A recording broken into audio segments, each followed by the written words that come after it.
O'Donnell will be laid to rest on Wednesday. A community support fund has been set up by the Irish Red Cross to help injured people, those grieving, made homeless or left without an income as a result of the tragedy. Colin Kilpatrick was one of the first at the scene on Friday, and he says it's a day he'll never forget. I'm running over and there was a girl squealing about her sisters on side, and that hit you then, just to try and start getting people away, like, and start looking for people, and we did, and we got people, and we done what we can do. And between Bernard here and a few other main men, and got props up and kind of secured the building, and that made it easier then for the main guys, the firemen and that. At least 11 people have been killed and dozens injured in Russian missile strikes in Ukraine, including the capital, Kyiv. The city's mayor Vitaly Klitschko says the enemy wants to intimidate us, but they won't succeed. Ukrainian MP Oleksiy Gonkachero said today's escalation shows they need more support. That is the moment to give to Ukraine more weaponry and finally to give us long-range missiles, anti-missile defense, anti-aircraft defense. Because you see Putin is becoming more and more desperate, and he will kill more and more civilians. It should be stopped. I don't know how normal people can just watch on this horror, not with their heart bleeding. People will be given €4 for every 3 they invest in a new pension auto-enrolment scheme. It means some 750,000 people without a private pension will be entered into one from 2024. Details are set to be examined by an Oireachtas committee after government approval of the scheme. Finally, a consultant neonatologist says new mothers should have less access to baby formula. Professor Roy Phillips from University Maternity Hospital Limerick said milk formulas shouldn't be freely provided in maternity hospitals. He said it should only be medically prescribed in certain circumstances. WHO and UNICEF is very clear that we should not supply free formula milk in hospitals, in baby-friendly hospitals. It's 7:02. News Talk weather. Thanks to Ryanair. Stuck for a present? Give a Ryanair gift card and they love you forever. Dry with clear spells, a chilly and mainly calm night with lows of 2 to 7 degrees. Now you're up to date on News Talk. The Newsround on Off the Ball. With Gillette, for an effortless finish to your day. New Gillette Labs Razor with exfoliating bar. This is News Talk. Now then, you're welcome along. So, Netherlands, France, Greece in Ireland's group, about as tricky as it could get, really. If Ireland are going to make Euro 2024 via the group stages, it is going to be a lot of fun. Very happy to say Stephen Kenny is going to take a call this hour on the show. So Stephen Kenny coming up very shortly. We'll have Monday Night Rugby, Fiona Hayes and Jerry Thornley picking through. No other disappointment for Munster. Big win for Connacht in Galway, and then it was 13-try bonanza between Leinster and the Sharks on Saturday. And then Dan McDonald will be along for the football show. There is Monday Night Football this evening. We have Nottingham Forest against Aston Villa, the Roy Keane derby. The Roy Keane management derby. Roy Keane assistant manager derby. Roy Keane's on Sky Sports this evening, so he's just in my head there. That's why they got him in. Roy Keane's association with Villa is tenuous. But there have been so many good former players telling stories about Roy Keane's for time falling out with various players. Look, we wouldn't have Gabby Agbon-Lahore making a living on TalkSport if Roy Keane hadn't gone to Aston Villa. Yeah. You're very welcome, Michael McCarthy. Thank you, Joe. 53106 is the text number. We're Off the Ball on Twitter. Richie McCormack with us as well. Hello. Evening, gents. So, Netherlands, France, Greece. Will we top it or will we finish second?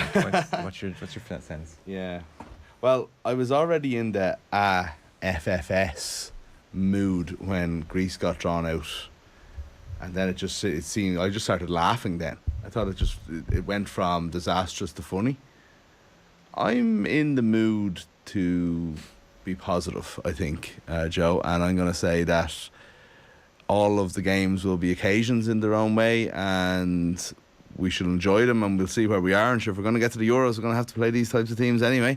Mm-hmm. No point in going to the Euros as Team 24, finish last in our group, and if we're not good enough, we'll find out. So, look, I think France in the Aviva is actually something that's obviously the first game. That's something we should be looking forward to and enjoy. Yes. There is the downside of the group of death, and then the upside is the amazing games in the group of death. Yeah. So France will be March 27th. That's standalone. I guess from a scheduling point of view, a lot of these games are standalone, or they have Gibraltar almost second in a double header, which really lets management focus in on those games. So Greece away in June, then Gibraltar, Dublin 3 days later. September is the tricky one. which is France away. That won't be in the Stade de France given the Rugby World Cup. Probably not even in Paris. But France away, 3 days later, Netherlands at home. That's tricky. What you've just said there is after sending shivers down the spine of an awful lot of people who booked flights to Paris on Saturday. They could well be right. I mean, I presume. Yeah. Nothing's been PSG confirmed yet, but there was that weird thing yesterday where they said that the fixtures had to be re-examined because there was a clash, but then they came back out this morning and were confirmed as was. But we don't have venues, so I think that is actually it's important. I think if you've booked flights to the Netherlands, you're probably okay. You're going to be able to get around from one city to the other if they go from Eindhoven to Amsterdam or whatever. But yeah, France, you could be in trouble if that's suddenly in Marseille. Yeah. Or Nice or somewhere like that, then there's going to be issues with people who did book flights. But yeah, look, I mean, forgetting about all that stuff for a minute, away trip to France, away trip to the Netherlands, away trip to Greece, away trip to Gibraltar, all good trips. There's no Armenia, Kazakhstan, etc. On the horizon. So I'm again super positive here. Look forward to the Stephen Kennedy interview. Stephen Kenny interview. I know who the Ireland manager is, Jim. And we're going to Germany, Richie. Yeah, I'm not as downcast by the group as a lot of people, because I kind of looked at it that, you know, we are third seeds and we were going to get two of those quote unquote big boys in the group. I think it's a realistic aim to target 12 points from those Greece and Gibraltar games, and if you do, like, there's always that thing of God knows what Dutch team is actually going to turn up in the group. If there's going to be a change of manager, which I suspect there will be after the World Cup with Van Gaal stepping aside, like they that could be anything, and they could turn up and completely two different teams between those home and away matches. I think France at home as well is a brilliant first fixture to try and, you know, register something, and if they do manage to take a point from that, then they can realistically target 12 from those Gibraltar and Greece games. Then you never know. I can't see us getting 12 points. I don't share your respective senses of optimism at all. Hearing somebody else say it makes me super cynical. It's a disaster. Oh no, of course it is. Of course it is. Also, like, I don't think we were going to get a big name in pot two regard. There was two big names, France and England. Yeah. Not big names, but big shots, like impossible to beat. You know, two of the best teams in the world were in there, and then there was a significant drop to the other teams we could have got. Poland's group is a joke, like.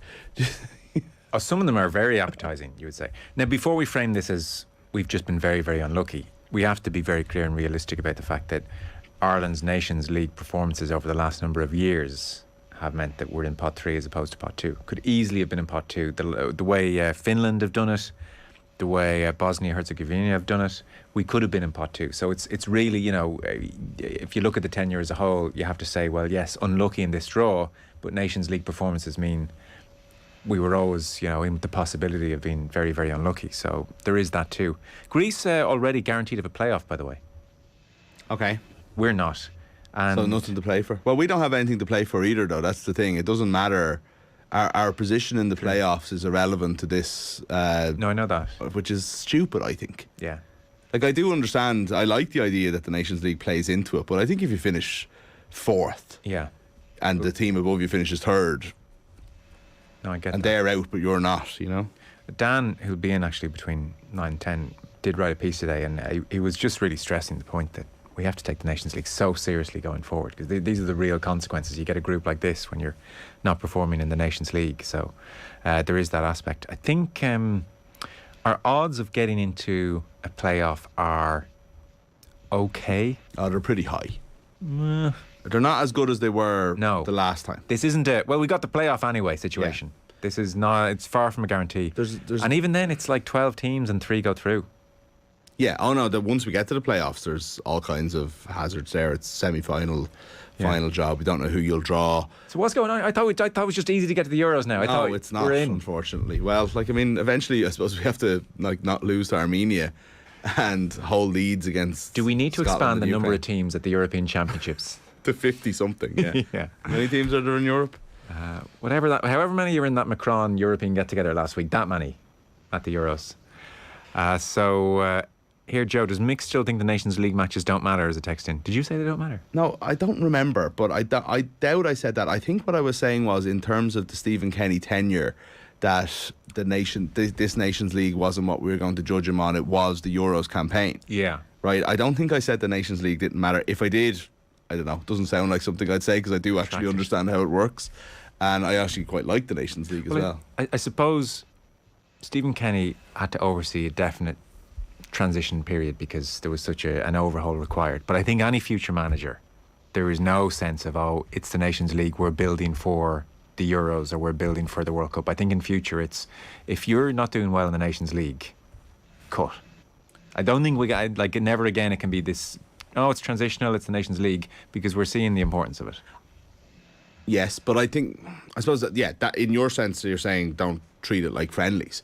But and I'm not saying we did or that management did. No, I don't think they did. I think it's where you are in the evolution of your team. I think there's some campaigns that are going to be throwaway. The World Cup campaign, like the World Cup campaign was kind of a throwaway. Well, you see, it was just over so straight early. Away. Yeah, I don't think it was deliberate throwaway, but it was just over so early. Oh no, it wasn't deliberate. But what I'm saying is, it's like right, we were moving on to this, and I think the Nations League is counted in this. I don't know what this window, the European Championships window. Yeah. But it's just not like ultimately. I think we all knew it was going to go as far as the Euros and see how we get on. Now, you put yourself in a position then to get a draw like this. Exactly. Yeah. You know, and then look, I don't know. I think if we don't qualify, but do really really well in the playoffs, but perform well, get some results against the Dutch and France, there's probably another conversation there. But the chances are what happens is if we don't qualify, there's a new manager for the next World Cup. It's just, I just think that's most likely the way it goes. And it's because of not necessarily just underperformance, but it comes from like the length of tenure and stuff as well.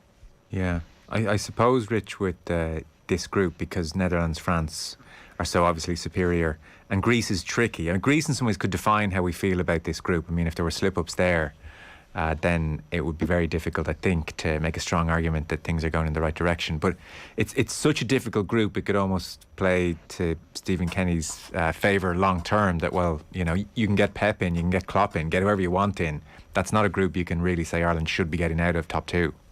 Yeah, I don't think anybody's looking at that group and thinking we're going to finish in the top two anyway. No. Or I don't think we've much of a chance. And that's just reality. That's not being downcast. That's not being pessimistic. That's just looking at that group and looking at what we have at our disposal and say, yeah, like that's where we are at the minute. And that's okay. Secondly, I recall a week or so ago, one Jay Molloy saying, I can't wait until the international break is over so we can stop talking about Ireland in such forensic detail. Yeah, let's move on. You know what? You made the best point of our opener there. So let's crack on then, because the Newsround is brought to you with Gillette Labs for an effortless finish to your day. Stephen Kenny is with us later on this hour, coming up very shortly. There is the not so small matter of Ireland-Scotland tomorrow, Richie. Yeah, the Republic of Ireland squad have been training at Hampden ahead of tomorrow night's Women's World Cup playoff with Scotland. Should Ireland qualify, the bad news is that Jessica Ziu is going to be in a race to be fit for the finals. West Ham confirmed today that the Ireland defender sustained a ruptured ACL while playing in a match against the London City Lionesses. Ziu must see a specialist before she undergoes surgery. The Ireland under-19s, meanwhile, lost 1-0 to France in their final group game of the first stage of Women's Euro qualifying this afternoon. Dave Connell's side had already secured progress to the next phase before today's defeat in Poland. That is such a pity for Jessica Ziu. She was brilliant in the most recent international window. She's a really good, technical, skillful player, young player, just made the move over to West Ham, and to be hit with an ACL rupture is rotten luck, rotten timing, so we wish her well. Absolutely. We've commentary that game tomorrow? Yeah. Looking forward to it. I really actually genuinely can't wait. We were in here for the extra time of Scotland and Austria as it was happening on Thursday, and we had Sue Ronan on straight after. But it's funny that Jessica Ziu, we knew she was out for this game, obviously. I mean, but we're looking now possibly at the World Cup if Ireland get there. But it does underline the injury issues that shouldn't be underestimated, like that you have Megan Connolly, Jessica Ziu, Risha Littlejohn, all same area of the pitch. All missing. There is other injuries as well, but you're thinking like that's a huge loss. Like, it's just very hard to overcome that. But, look, I'm still really positive about tomorrow night. Those injuries are just niggling at me a little bit. Yeah. 8 o'clock kickoff tomorrow. We're on the air from 7 as usual. There is football this evening, Rich, Premier League. Yeah, Nottingham Forest boss Steve Cooper will look to mark the signing of his new contract with just a second win of the Premier League season. Forest welcome Aston Villa to the City Ground where kickoff is at 8. Emmanuel Dennis comes into the Forest side. Matty Cash is back for Villa. against his old club. I've never heard so much about a manager signing a new contract, by the way. Yeah. Then Steve Cooper, it's been like headline news for like a week. It did come off like literally 24 hours after Steve Cooper is one game away from being sacked to, Steve Cooper's gotten a new 5-year deal. He might still be one game away from getting sacked. Well, that's the thing. And now they've got a massive payoff coming out of Evangelos Marinakis' pocket to give to him if they do. But it's just, I've never seen such a quick turnaround from he's doomed to he's saved. Are those days still in place? Are like Nottingham Forest still giving Cooper a 5-year deal, and if you get the sack, we're paying up? I'd say there's break clauses in there. I would there think has to so. be if they're sensible. Yeah, I would think so. I don't think he's in a position really to say, well, I want all 5 years paid up. I think it's a club protecting themselves as well, I'm sure.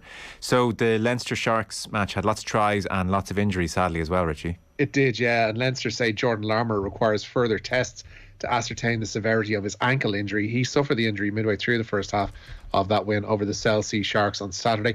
Rhys Ruddock, Luke McGrath and Ryan Baird will all observe the return to play protocols after sustaining head injuries in that game at the RDS. I think perhaps thankfully, given Baird's departure from the game, we're lucky that's nothing more than head injury assessment.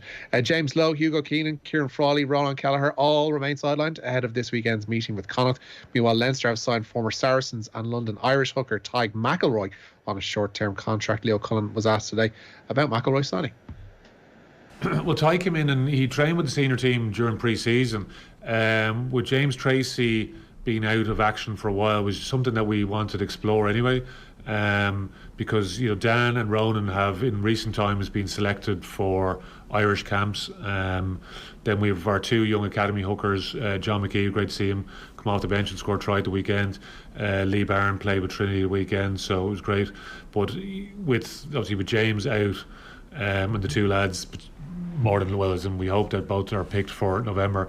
So we just needed a bit of additional coverage. So Ty played in the A games. He was involved in those 3 games, and he's gone really well. So he gives it just something a little bit different. He's built up some decent experience over the last number of years, primarily in England. So yeah, no, it's great to have someone of his experience come into the group. We're down in energy at the moment, so he spent time here as well, come through the pathway obviously with come through with Dundalk initially, so played some underage rugby with Leinster as well. So no, he's been a really good addition, really positive, I have to say. So deserves his opportunity, and hopefully he can kick on now as well. Jerry Thornley and Fiona Hayes on the way after 8 o'clock. Ian Madigan, bad news for him as well. Yeah, he requires a scan on a knee injury he suffered in Saturday's Ulster win at home to the Ospreys. Kieran Treadwell is going to miss this weekend's game away to the Emirates Lions. He suffered a chest wall injury, Ulster say, in training last week. And Marty Moore is undergoing the return to play protocols this week, having sustained a concussion on Saturday night. Premier League retirement? Yeah, and Brighton midfielder Enoch Mwepu has retired at the age of just 24, having been diagnosed with a hereditary heart condition. He played 6 times in the Premier League this season, with his last game coming in the side's 5-2 victory over Leicester. Mwepu, who signed for Brighton from RB Salzburg last year, has been told he risks suffering a potential fatal cardiac event if he was to continue playing. Tough news for him, I guess. At least it's been spotted in good time. We'll hear from Jurgen Klopp in just a moment, but there was football last night in the Electricity Premier Division. Yeah, and late drama as well at Tallaght Stadium. A Rory Gaffney goal deep into injury time saw Shamrock Rovers re-establish a 5-point lead at the top of the SSE Electricity Premier Division. Rovers came from 2-1 down to beat Damien Duff Shelburne 3-2 at a rain-swept Tallaght Stadium. Stephen Bradley's side entertained Malda in the Conference League on Thursday before a trip to Drogheda at the weekend. So what is Jurgen Klopp saying after yesterday? Yeah, he's conceded that Liverpool are out of the title race. He didn't take a genius to work that one out. Yesterday's 3-2 defeat away to Arsenal leaves last season's runners-up 10th in the table and 2 points behind the side they beat 9-0 6 weeks ago, Bournemouth. Klopp also lost Trent Alexander-Arnold and Luis Diaz to injury at the Emirates yesterday. Diaz will be out until the new year, we've discovered this evening, with a knee injury, and the club are still waiting to learn the extent of Alexander-Arnold's problem. However, Klopp remains confident that they can qualify for the Champions League this season. Look, we saw a lot of things. So we have problems in the moment, but we caused the team in form, the leader of the table, massive problems today. I think even in a really bad situation for us, with early changes and stuff like this, we caused them real problems. So that's the truth as well. So we have to continue. So of course, in a situation like ours, Now you play Arsenal, and now we play Rangers, obviously, and then you play Man City. Is that the perfect opponent for finding confidence back? Probably not. But we will go out there and fight, and that's what we have to do, and that's what we will do. And we are not here for being happy with the situation we are in and stuff like this, and thinking about last year and nearly there, not at all. Nobody of us is like that. It's a hell of a fall from grace to go from last season to we did cause our Arsenal problems today. Yeah, it's a fair point actually. Yeah, a lot of Liverpool fans are kind of complaining about the referee, and I'm not saying they're without a point, but the fact is, I kind of fancied Arsenal from even before Martinelli scored after a few seconds. It just felt like it was going to be their day, and Liverpool were doing well to hold with them. That Diaz news is. You were very upset by that. I was just surprised. Now, in fairness, I did have to go and check whether Colombia were in the World Cup or not. I didn't realise they hadn't qualified, so it's less of a big deal now. When you say the new year, you're just thinking, geez, these players now, they don't want to be getting injured right now with the World Cup around the corner. Turns out Diaz and Trent Alexander-Arnold are probably not going to the World Cup anyway, so. Not as big a deal, but not good news for Liverpool. You don't want to. Diaz is the one bright spark that they have almost at the moment.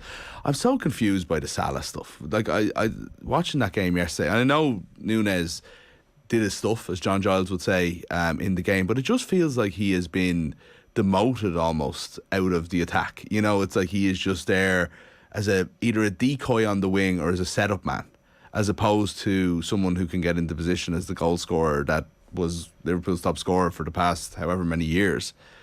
I know he's not in form. I know he's probably right to be taken off yesterday after 60 minutes. Yeah. There's no problem with taking him off or even dropping him if needs be. But he just does seem to be outside the game plan at the moment, which is the most confusing part of it. Well, I suppose this change of formation with the two midfielders means that Salah, it's not quite Beckham and Giggs territory, but he does now have to track back because he doesn't have Jordan Henderson behind him to do his donkey work. And so in effect, he is doing a lot more for the team in the wrong direction.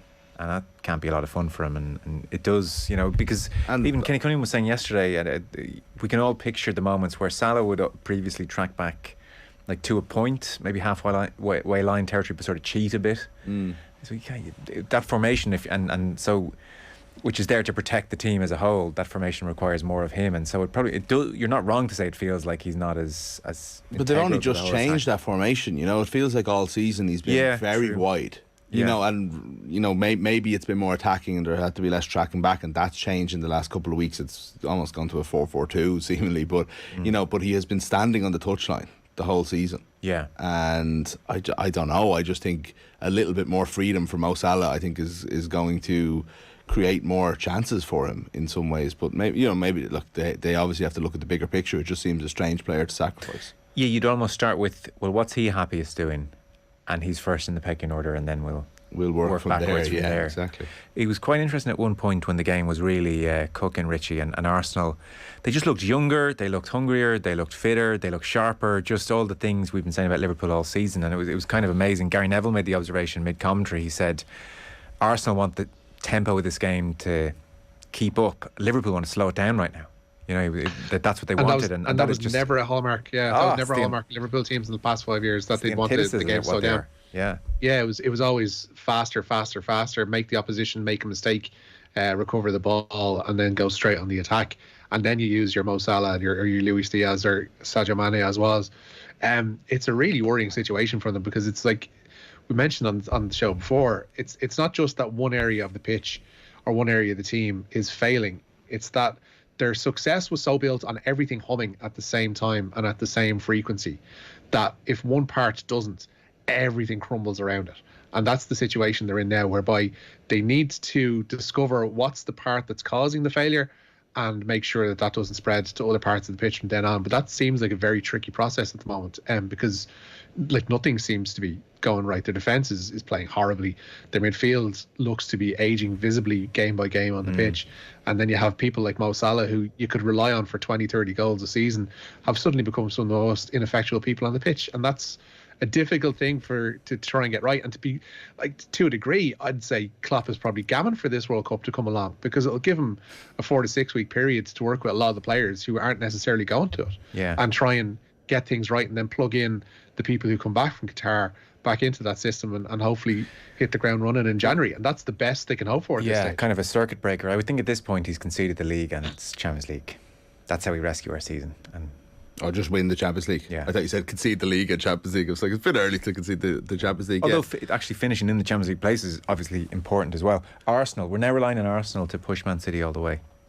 Yeah, and look, every week it becomes more realistic. I think Arsenal have been... It's not the joke it once was. No, but look, and we had we were back and forth with texters on a couple of different days last week talking about it. I still think it's realistic to say they're not a contender until they prove otherwise. Until they maybe, go out and beat City, maybe.